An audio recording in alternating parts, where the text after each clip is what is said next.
everyone, this is the Kubeflow Notebooks meeting for the 9th of October. Yeah, right. October 2025.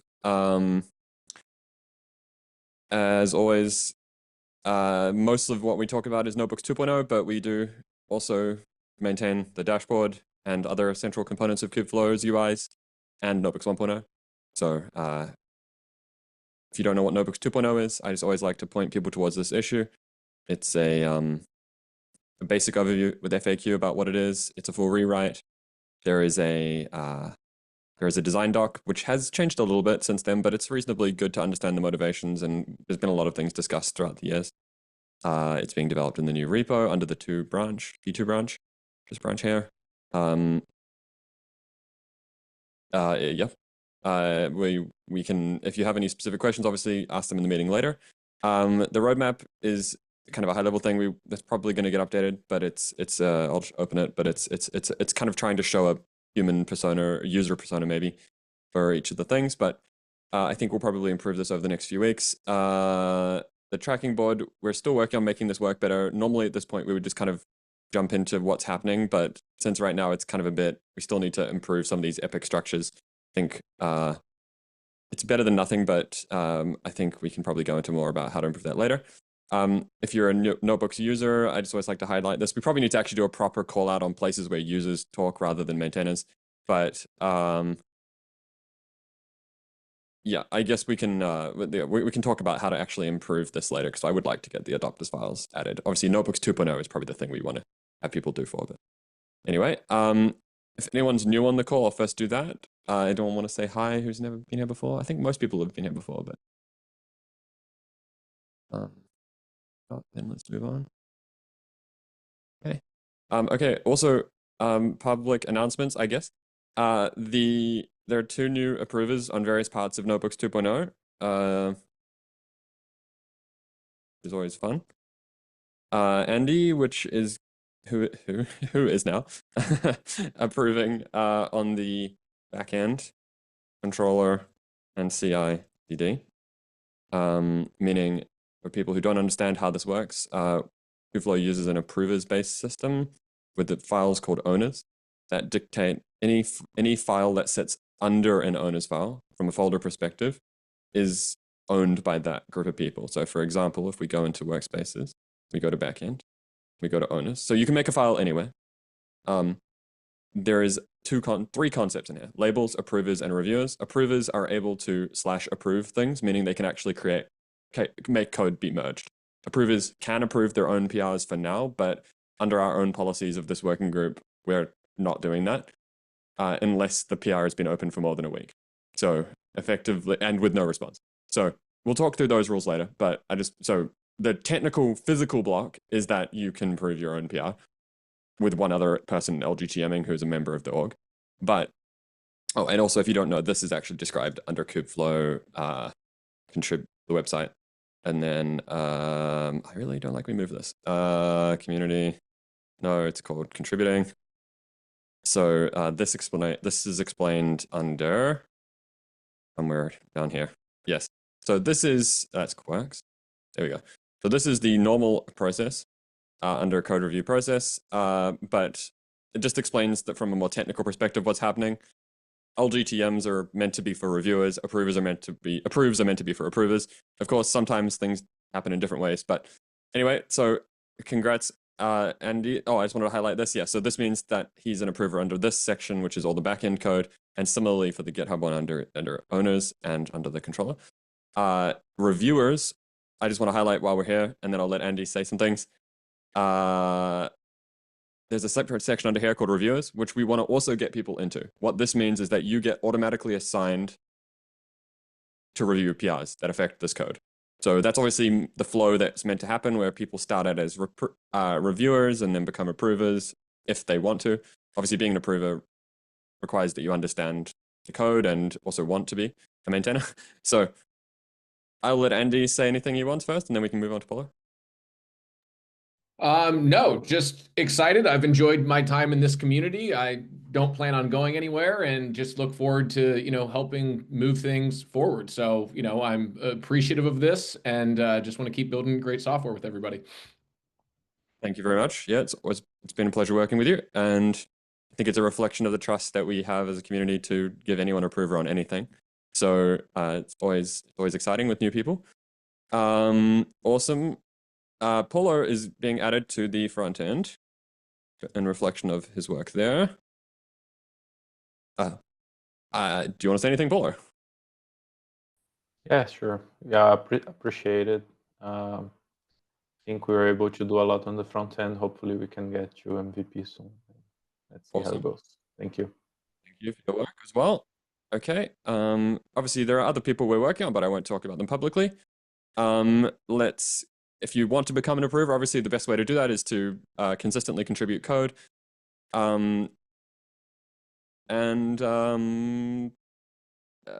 And review code as well, obviously would be, and reviewing code is probably the best way to become an approver, like reliably reviewing code in ways that are meaningful and helpful to everyone. Okay. Let's skip over this. I keep forgetting I need to do this. There's always so many other things to do. But I think we're talking about this in the overall community right now to migrate to the other one, meaning the CNCF's one, but we're still needing to test some things out there. And I still need to actually get Google to donate this, but not because they forgot to donate one of the GCP projects. That was part of Kubeflow. So anything anyone wants to add community announcements before we move on to dashboard updates? Andy, dashboard, maybe? Yeah, sure. No, in very happy news, Kimonos is back, at least for the next month, which has been awesome as it's been hard to kind of prioritize some of this dashboard stuff. So he has kind of hit the ground running this week. Opened up a couple PRs that I actually mentioned in a review, and then shame on me, forgot to write issues for. We got the dashboard updated to now make sure that the Go mod and any package references refer to Kubeflow dashboard, not pointing back to Kubeflow. So we got that stuff merged. That's looking good. Kimonos is reviewing one issue from a community contribution, refactoring the testing structure in some stuff that I think was originally raised by Julius. But Kimonos is actively engaged on that review. And then Kimonos also wrote up an issue that seems reasonable around providing some type of script on how updates will work going from dashboard, v1.x to v2.x. Whether or not we care about that issue getting implemented and closed before we cut a release is, we can kind of time that later. So it's, getting this testing refactor done, and then looking to, kind of pipe clean the actual release process. Kimonos is driving on that. And as he opens up PRs, I'm just prioritizing and reviewing those. So we're making good progress there. So hopefully in another week or two, we will actually have a dashboard release. Cool. And that should just be the same as the existing one with no significant changes. All right. Yes, there was some talk. I don't know where it's going to go. There was some talk about wanting to maybe include, or wait, that might be in Notebooks V1. I'm getting confused. But this notion of ambient support, Matthew, I know we kind of glanced at that somewhere where some PRs were being raised. I would prefer for this initial release, we just need to discuss it more. But I'd prefer to not pull in a significant new feature to get this stuff just originally cut and know we have a valid and working process. But that's the only thing I'd suggest is make sure that we cut an RC first. Obviously. Yes, absolutely, yes. Okay, cool. Anything you need there, or is that? No, like I said, Kimonos back is a godsend, and I'll continue to work with him, and he's doing a good job pushing this forward. Cool. I still obviously want to highlight. So I think we already did this, by the way. So let me just. Yes. Yep. You did walk through that. Yep. I can just delete that. Okay. Do we need to get rid of any of these ones? We've already. Oh, we actually haven't done that yet. We should do actually don't think we've done that. Yeah. So those PRs, the part 1 and part 2, we can remove. Okay. Those are merged. And then, yeah, we do need to really do this as well, but that's okay. Yeah. And that'll probably be this discussion of Kimonos on this update script. We might, there might be a small PR there to add new labels so we can conveniently identify old versus new resources to help with update migration. Yeah, the only part that we should probably think about is what we number the new version as. Because I still want to move the auth manifests into this repo, but that is definitely not a break. It's actually probably not a breaking change. It's not clear. This is the part where we might need to fix this part. It's like this labels. Like I'm worried that a release might get created with no obvious migration path. That's kind of my main concern. Yeah, I'll give me 1 second because Kimonis just opened up an issue. You can just kind of include this issue somewhere in that block, because I think both of these things kind of tangentially relate to that. I'm pasting this in the Zoom chat.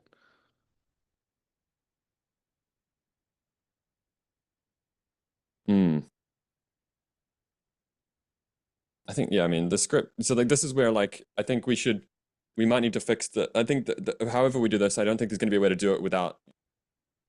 If we use the 2.0 one, I really think we should, I mean,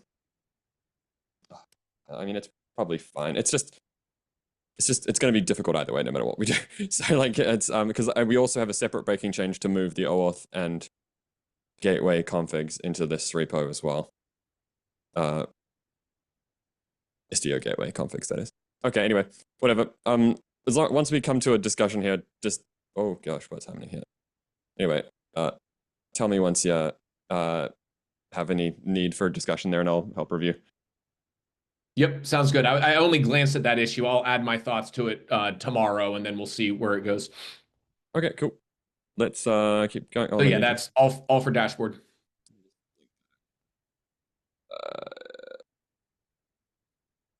Discussion.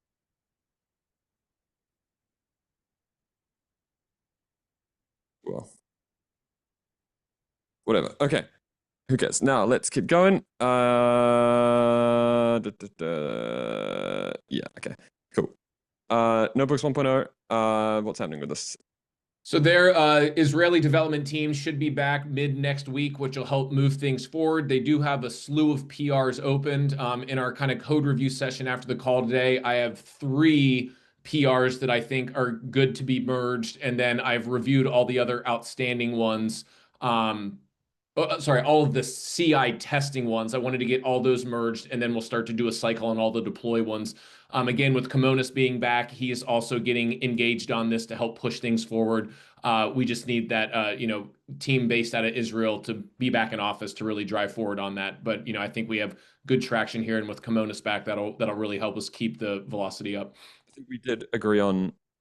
I think we did one of these. I don't know where is it documented. I think. Yeah, I can send you. Because like we agreed that we'll migrate all but the so we're making new images for the actual controller and front end Docker images, but not for the example notebook service.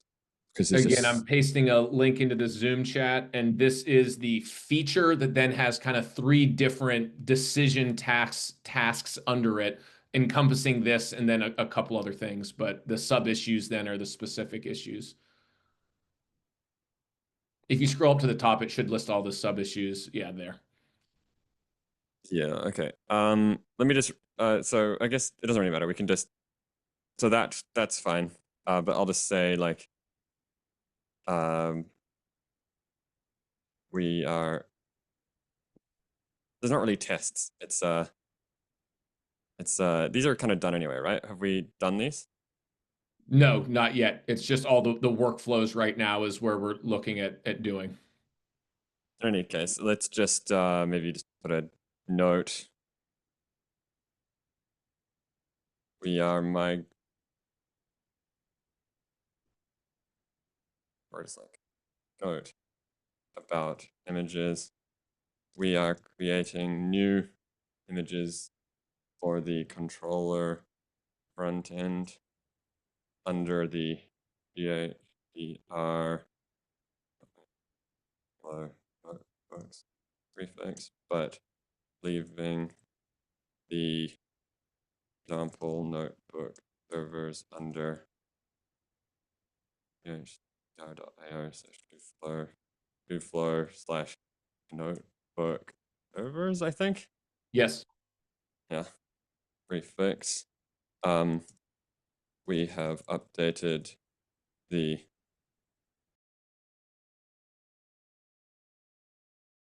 so this is not really resolve assigning. This is like this was just agreeing. If you do link to 5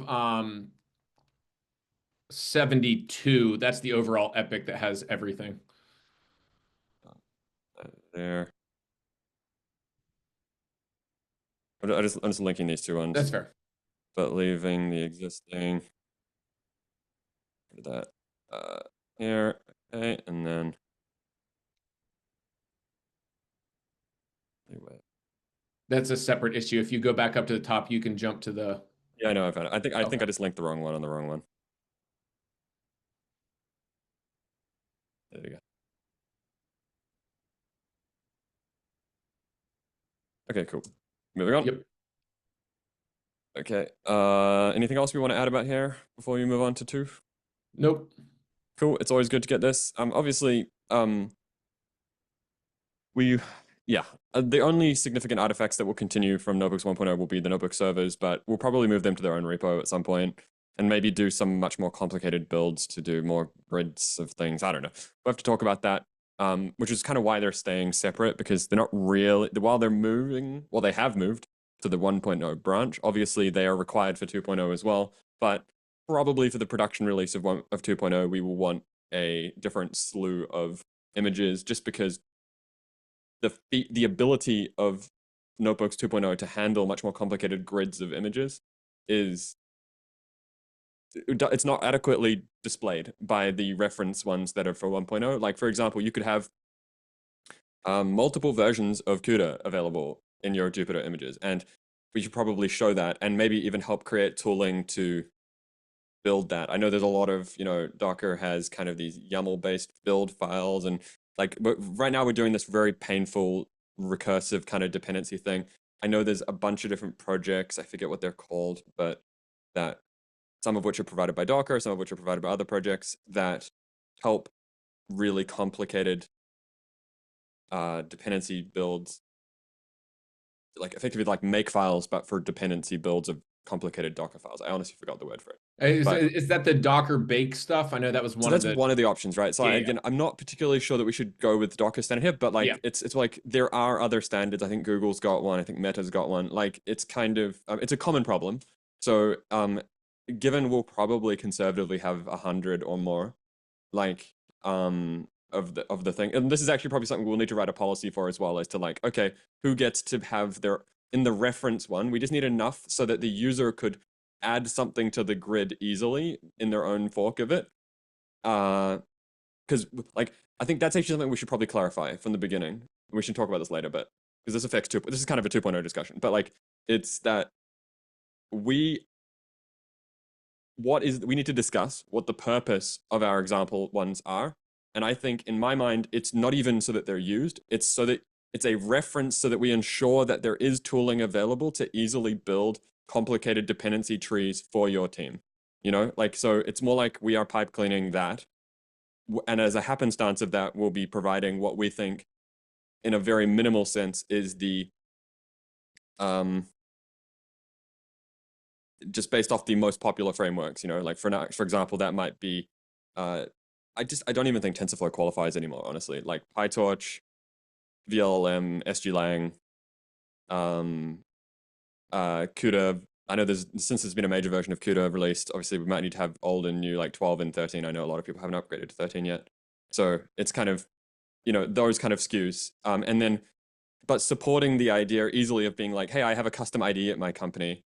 How do I add a whole new line to this tree without having to do this very painful, like, I mean, it's not that bad, our make files. I just want to say that's the product that we're providing there. It's not there, the images themselves are definitely need to be there, because otherwise people can't try our product. But yeah, we should discuss this. I just wanted to highlight that later. Okay, so that, in my mind, that is actually part of this, and I'm just going to put this as next priority under here as well, which is, because this is, I didn't realize this is actually a lot of work lines here on example notebook servers, how best to build the tree of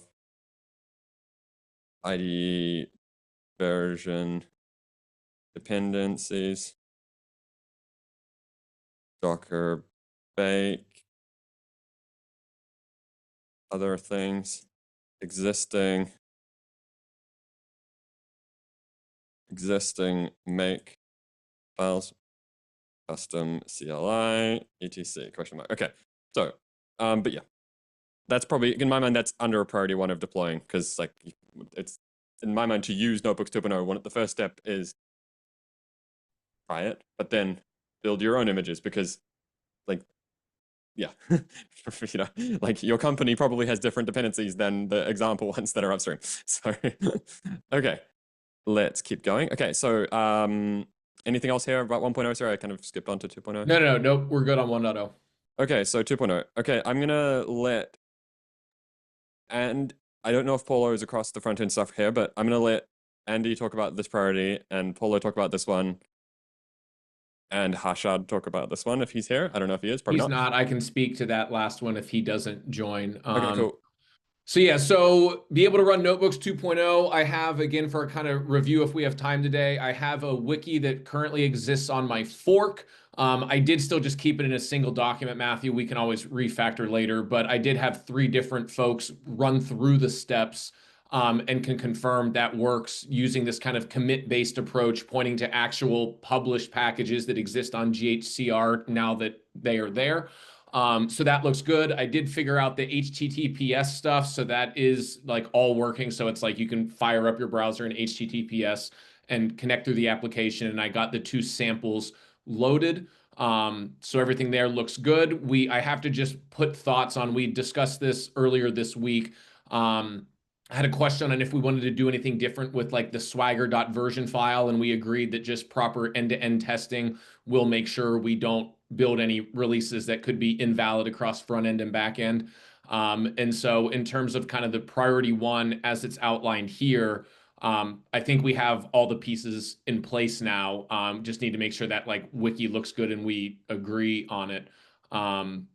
So yeah, so I think we're positioned well for everything under the outcomes and deployment steps now. Okay, and so let's just go down these. Like, so that's the deployment steps. Okay, yeah, that's fine then. So yeah, have manifest published. We do have that. There's only one obviously qualifier there, which is maybe we want to slightly restructure the controller ones. But I don't think, will that have any breaking changes to the end user? No, because like the labels and stuff won't change. We were just discussing how like with KubeBuilder, it's just very confusing with the directory layout, how that works. But it should, like, ultimately you run like a, whatever, make install or like grab those things and just run customize against the root directory. That won't like manifest differently at runtime. To use the same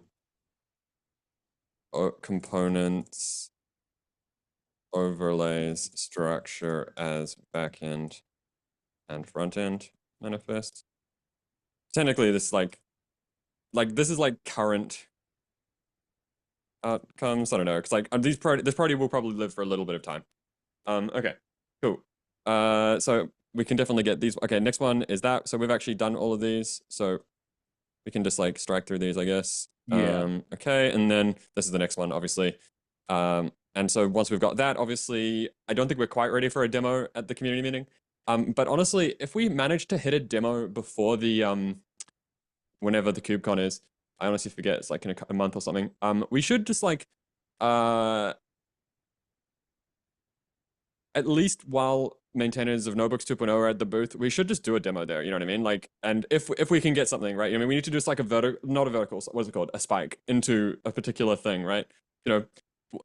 I'm not saying that we have to do it, but I think we can make it. You know what I mean? I think we can get something. You know what I mean? I think as long as we think it's good enough to show, but I think even if it's terrible, honestly, I think it's still worth showing. Like, I think that will bring contributors. Even if we get 2 contributors out of it, it's still worth it. You know what I mean? Because like hundreds and hundreds. I'm very. I mean, we could do something today, quite honestly, and a month. But I'm just saying we've got a month, right? That's what we have, yes. And we have a month, right? So like it's the main thing I want to show is we talked in theory a lot about the differences, right? Like why are we doing this? And the only negative is that I think the booth, I don't know what hardware we have at the booth to try things. We can just spin up cloud instances and stuff. It's fine. It's just like we like if I think we need to this is probably something we need to talk about in general. Ed, are you across what like demos we're planning at the booth? I know. No, I'm not. But I'm going to recommend at least we have a video, a YouTube video to show in the That's booth. at least we should have a looping. At least we should have that's a good idea. That's good. With subtitles probably, so because audio can be a problem on the floor, obviously. So yeah, let's at least aim for that. I agree, and then we can fake it a little bit as well, right? So if we need to, so and then we can also pull out into like a slide which shows here's like the tree of your notebook images, and then here's because like the spike I really want to show is the label select, like not label, sorry, is the part that that's why the priority 2 is this, is like the creation and updating flow for workspaces, being like, hey, my user asked me to provide a new version of CUDA. I built that image, I labeled the images correctly, and here's that view in like the Amazon shopping cart kind of view for options. And because I think that is where people will see the first being like, oh, okay, that makes sense. Like, you know, this is way easier to deal with from a user perspective, you know? And also showing the idea of multiple GPU types, you know, and things like that. Anyone who wants to help own that? Eder, do you want to help own that, or do you have time? No, yeah. Like we can. I know a lot of the heavy lifting. No. I'm thinking about the video already, but I can definitely own this. Well, for sure. Think of it first as a slide deck, and then let's turn it into a video. You know what I mean? Like that. Yeah. You know, like think of it, because we should do the same presentation at KubeCon Europe, you know, for example, or something. Yeah, or like I can do that. Yes, absolutely. Kubeflow Summit Europe, I guess, not KubeCon. You know, and yeah. Although Kubeflow, CNCF, whatever the heck it's called, they keep changing the name, like Cloud Native Con, whatever, is technically the CFP's close in like 3 days. So we're probably not going to get anything there unless we publish it, but I don't think so. It's fine. But I you can definitely add me to this. Yeah, anyway, I just wanted to highlight that because we just got a month and it's an opportunity to get it in front of thousands of people. So it's like, you know, we should use that. That's all. Okay. And this is the first step to that. So thank you for everyone who's been working on this part to get the deployment working, because obviously you need to be able to deploy it to do that. Okay, so next steps here, Andy. Matthew, do you want to add this as a priority? Somewhere, at least for us to keep track. Not in the at least on the meeting notes. The current outcomes for this first phase is like a demo of using this, like a slide deck. Like let's say a slide deck plus video demo going through it of using the deployment probably after the priority 2 is kind of a blocker on this, you know what I mean? After of using deployment to make deployment to do basic workspace usage. Stretch is like ready in time for KubeCon to have at booth. Right. Okay, we can talk about that on a separate thing, but yeah, let's keep going. Okay, so is anything here blocked to get this done? No. Not that part, but like to get the first part. Yeah, we can step through the wiki, or I can just publish it because it's a wiki and we can edit it after the fact. But if we can spend a little bit of time reviewing it today or some future time, like I said, I feel good to share it. Yep. We also probably want to get like a development guide going again, but again, the end-to-end tests are kind of probably required for that. Anyway, so the next steps under here will obviously be, we do need this as well. I kind of realized this today, these notebook servers, we need to agree on what we're doing. Then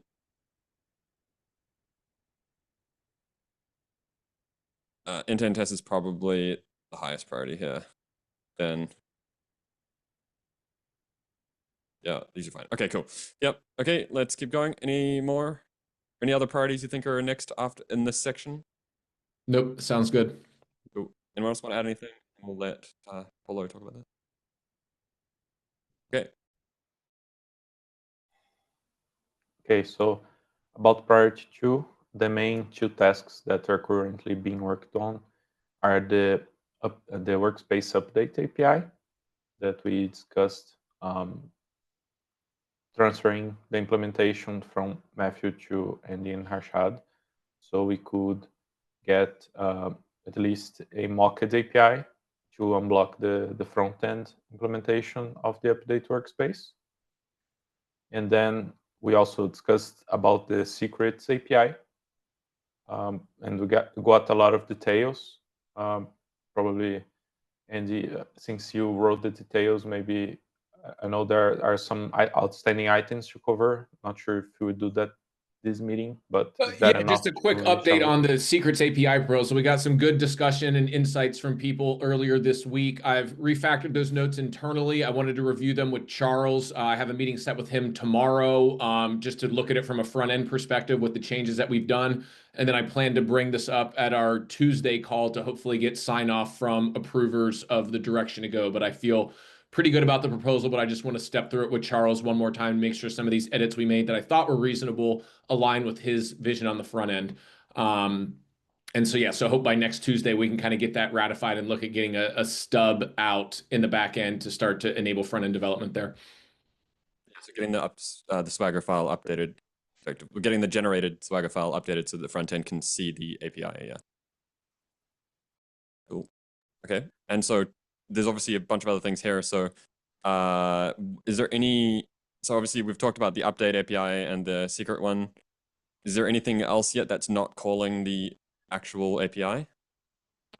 Volumes as well. I plan on, again, tomorrow, I will take a lot of the lessons learned. There's some general abstractions that were proposed in the secrets API that I think are relevant to the volumes API. So I will go ahead and rework my kind of work in progress proposal of the volumes API to reflect kind of some of the secret stuff where relevant. And again, like next Tuesday, I plan on then bringing the volumes API up for discussion. There's some, as people are probably aware, with storage classes and what you're allowed to share or not share, WRO, WROP, yada, yada, WRX. Volumes are, a little bit more complicated than secrets, but, there's a good foundation I think the secrets API provides us. So we'll look to, again, propose and then in that call or a follow, probably get some feedback and then look to try to get that approved in a follow-up call. Either way, from a front-end perspective, I guess the goal is to get stubs, not stubs, the wrong word, but like get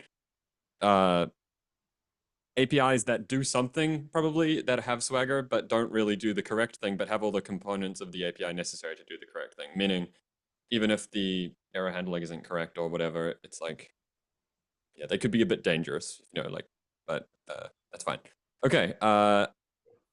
And Paulo, so from a front-end perspective, the main thing I want to focus on, other than these ones, is this create flow and update flow, right? So we should probably make sure that the APIs that give you the options and everything are sufficient to make those flows nice. I don't know, right? Like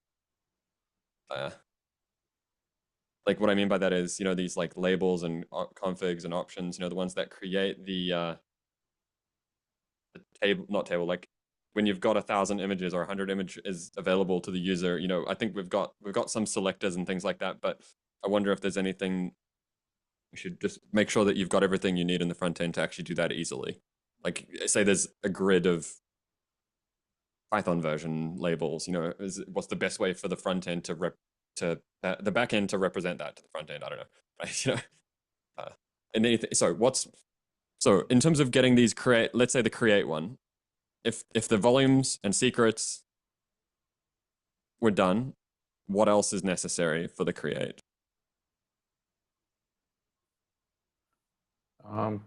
For the creator, I think for now that's it. There are two more things I think I'd like to include there, which is the logos and icons. Again, not a priority, but we don't have a way to work with that. And then the other one, is the better RBAC handling, Matthew, that we've talked about. I'll get a GitHub issue opened up. I did create a Create Workspace Phase 2 epic to capture a lot of this work. I have some stuff updated in there, but I'll make sure other tickets for these things. But logos and icons and the list workspace kinds with different RBAC for Bella and Joel, I think are two nice things to have there as well. Yeah, where have we written that? Like the new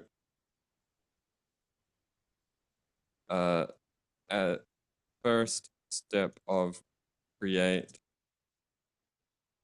edit. Oh no, yeah, create is to list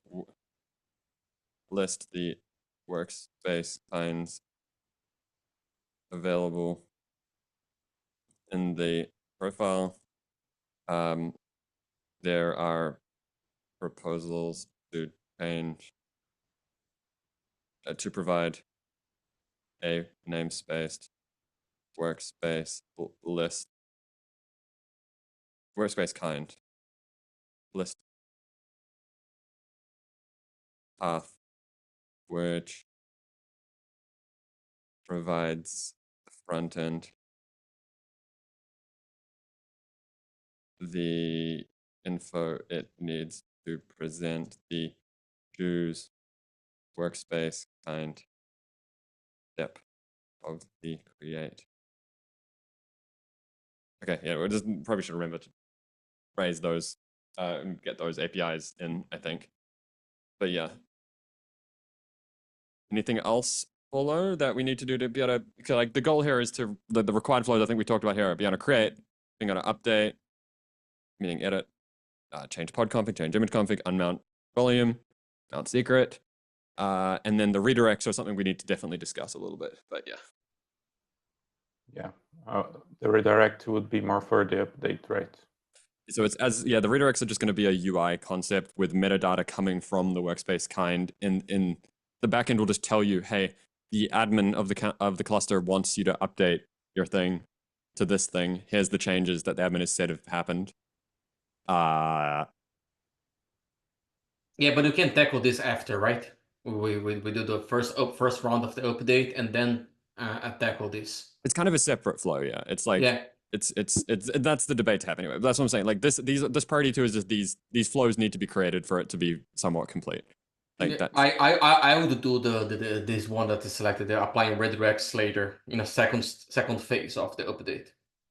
Either way, I think we can still be discussing the front end pieces and the back end pieces. Like it's just like yes, we should just agree on what needs to happen there and just have it as tasks written down. And then restarting, obviously, we need to pipe clean that flow because we need to work on those warning messages. Starting and stopping similarly. The details one really should try and get those mocks in here. Like get the logs and event mocks into the back end. And so those are just things that need APIs, like mocked APIs or real ones, whatever. But the front end. We can discuss this on a separate call. I'm not sure logs and events needs to be an MVP GA thing, but we don't need to rabbit hole. I think V1 has it though, unfortunately. That's kind of unfortunately V1 does have logs at least. I think logs are important. Because otherwise it could be really hard to see why a pod is failing to start. But yeah, I don't know. We'll see. Okay. Anyway, this is part of the spike. So it's just, we're trying to get everything related to managing workspaces and using workspaces pipe cleaned. Now, anything else we want to add here for the front end connecting to back end of this? Yeah, just FYI, while in the first round of UI that we did implement a pop-up for instance, starting workspace that shows the pending redirects. So the user can choose to start or update and start. So after we have the API, we can refine that because I'm sure there will be changes, but we do have an issue screen done there. And I know like Kyle and kind of his UX cohort has thoughts and some lo-fis at least on some of this as well that we can bring and share once update lands and we're ready to really focus on this. A couple different alternatives that they've proposed that seem reasonable as a starting bed. Cool. Did you want to say anything to that, Kyle, or do you want to just move on?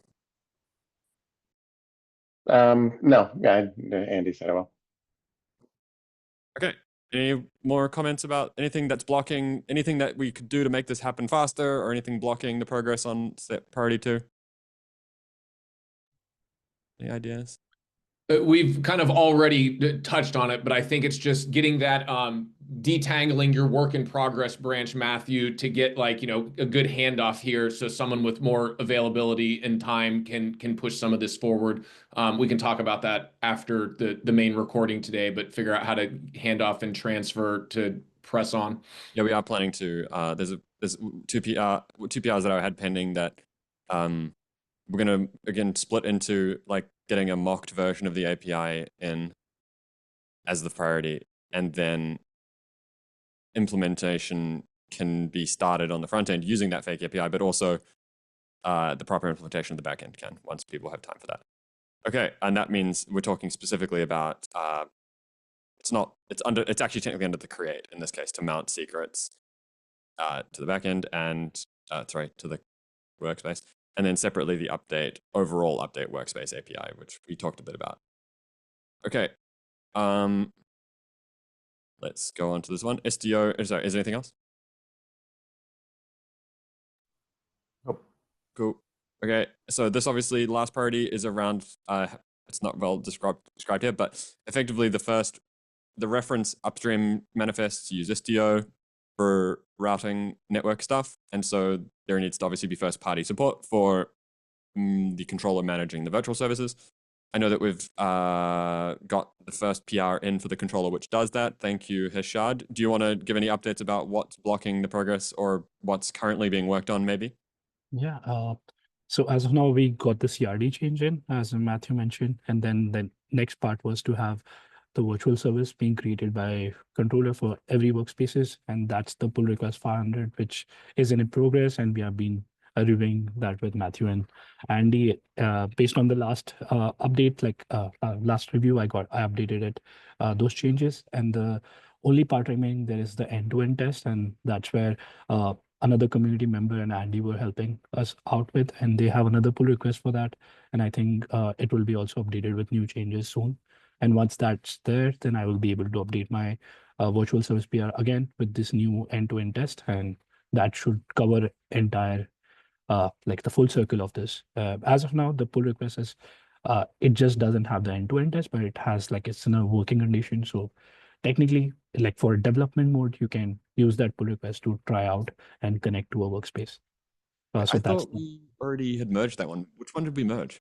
We only merged the CRD one, which gets ports inside, not the virtual service yet. Okay. Yeah, so that was so that didn't add STO, or it did add STO? Not yet. It just got the support for ports, and now the next pull request which we are reviewing, that's the one which will get STO in it. For people's reference, as well. Yeah. Do you want to explain what ports are for people?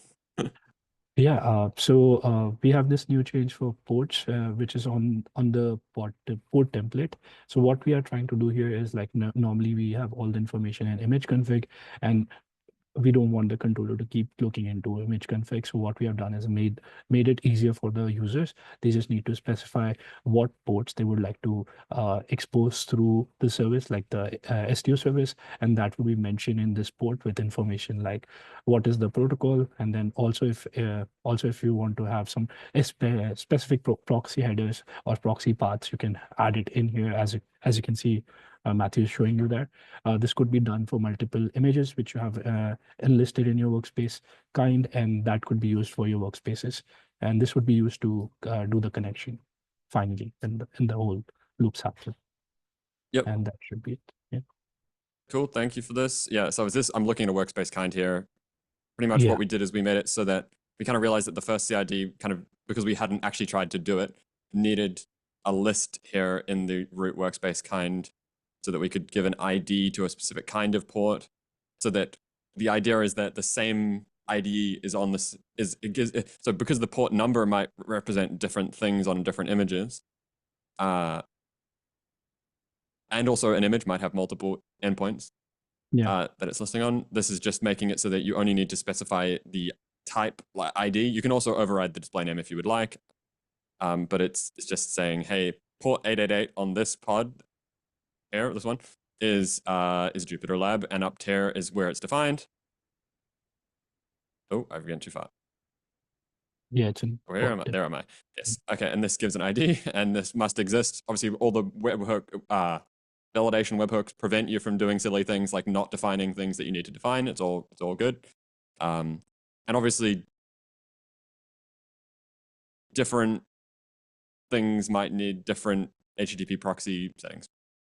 And also in the future, we'll have multiple protocols. The reason for that is because of SSH. And I'm sure everyone understands and loves everyone constantly asking for their cursor connections to their notebooks. So certainly I get asked that a lot. So okay. And what I'm trying to say there is most on desktop IDEs, and there are a lot of famous ones that people like to use, like VS Code, need the ability to SSH into the notebook to be able to, that's how they interact with remote resource in this case. If the notebook has GPUs, let's say, and your laptop doesn't, this is just a way to connect your local IDE to that as a remote development environment. I forget what it's actually called, but yeah. And so SSH is definitely, I think it probably is a GA requirement, but it's a debate that we can have. Like we could have an alpha that doesn't have it, but I think, anyway, we'll see. Cool. Any other comments about your other step here, which is, what's the next step? You've got a PR here that's... Yeah, it's the 500. It's also in my update. So that's the pull request, which is getting the virtual service. I forgot the one which Yash and Andy were working, that is getting the end-to-end test of it for STO. And then I should be able to update this pull request for end-to-end test. And that should complete the whole circle. And so is there any, so we should put like, in the same, we've got required features and next steps here. What do we think the next? Next step would be to have the virtual service. That's the, Oh no, I mean like after this. So like the outcome is that, but then like, so I think we should design how SSH connections into workspaces will work. And that's maybe not the next one, but then the other one is design how generic non-STO, e.g. HTTP route, like e.g. upstream gate. What's it called again? It's Kubernetes Gateway API. Yeah.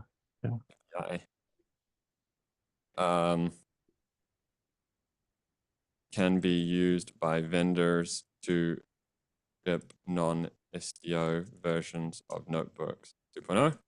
Okay. Mm-hmm. It's just really, it's about documenting. Yeah. Like, because even if we say, hey, we're not going to do a lot of the work for you, you need to build it, but here's how you would do it, just like that can get documented so that people know that we're not hard depending on STO. But it's the upstream version will hard depend on STO, but there'll be like a mode which makes it so you don't have to fork the project to use this. Okay. Okay. Other than that, so what are the required features of this? Like it's ability to use a deployed version of notebooks 2.0 and connect to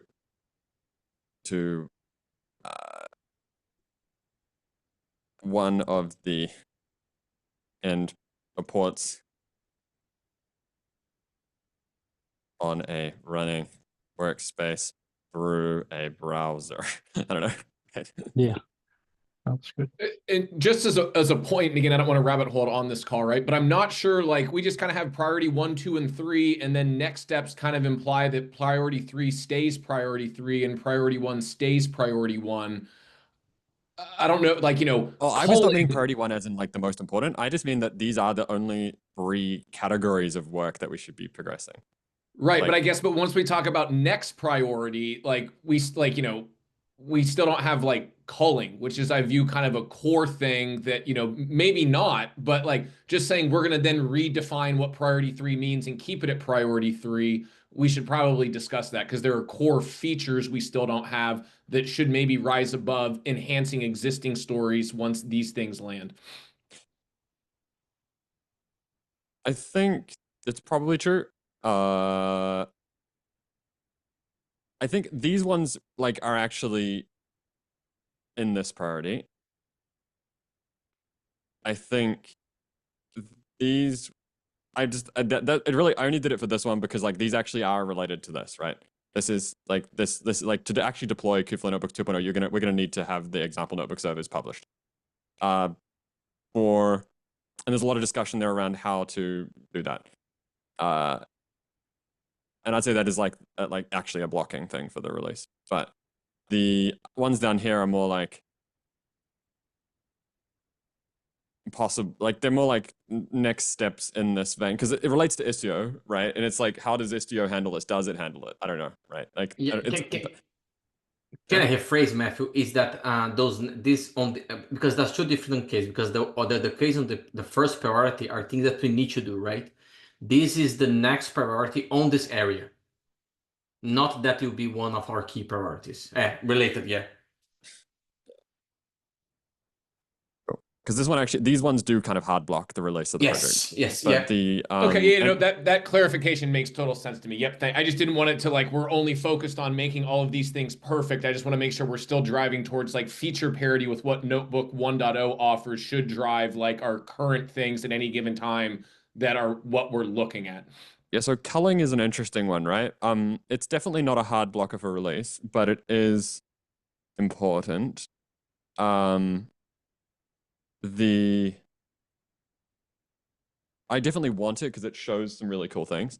I think it's also one of those APIs that's going to evolve with people's usage of Notebooks 2.0. So like I almost want to call that a beta API or an alpha API anyway, you know, like where that one's subject to change just because it's like we could really have just taken the wrong approach, you know?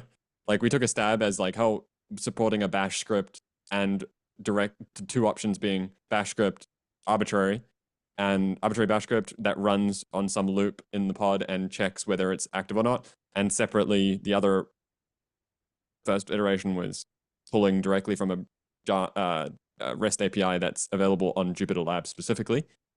And again, culling is really cool, but I think we need to, like, from a vision perspective, I don't think it's going to sell the project. You know what I mean? It's no, but I think if we expose this great fancy new thing and then immediately tell users some of the stuff you got used to in Notebooks v1 doesn't exist, I think that kind of like undermines the wow factor. Like, I'm not saying it needs to be a fully fleshed out story, but again, I think that like feature parity with Notebooks v1 is like a reasonable like MVP goal we should march to. But we can talk about this more. Like I said, I kind of disagree with that last statement, just because I think getting something out is because we're not killing we're not actively doing feature development on Notebooks 1.0, but like people will take time to migrate, right? And new users, which I think there will be a lot of, will find value from even the bare bones version of Notebooks 2.0. You know what I mean? Like that's like culling I think was a pretty rare feature just given how messed up it kind of was in 1.0. So like it's useful, like the idea is useful, but the implementation was so lacking that I think it wasn't widely adopted, if you know, like that it's, and I think even like the complicated flow, I think a great point here is that the complicated flow is that bash script one, but the Jupyter Lab one is really quite easy, you know what I mean, for the controller to implement. So like, this is, I think, a great case where like, I don't think either of them need to block the block the like alpha one or whatever we call it, right? But yeah, I don't know. People can disagree, but I just and like I'm not sold on it. I want to get something out the door. Like fair. I want to get an alpha out the door and get users in the real world on it. You know, like that's not qualifying that it is an alpha, but you know, like and so. But yeah, I agree. Culling is interesting. Anyway, anyone else got anything there for, sorry, priority 3, Hashad, sorry. And then we can stop for now because we're at the end of the hour. Yeah, that seems to be the ability which we talked about. Those other two priorities, which I feel like Is there anything else? What are the related next steps? Any other ideas we got here?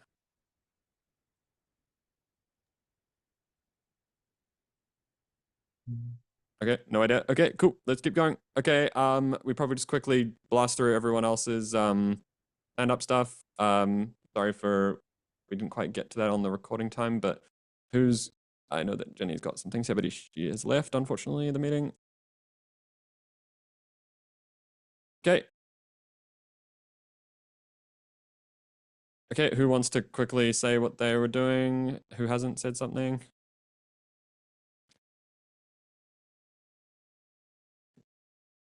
Okay. If not, let's I think most of the people who were talking were the ones mainly doing the work anyway. So happening here. Okay. I think we're probably good for now. What is happening? Okay. There is there. I'm just looking to see if anything else. Okay. Cool. Anyone else want to say anything on the recording? Nope. Yes, maybe. Once, twice. Cool. Okay. Thank you for everyone.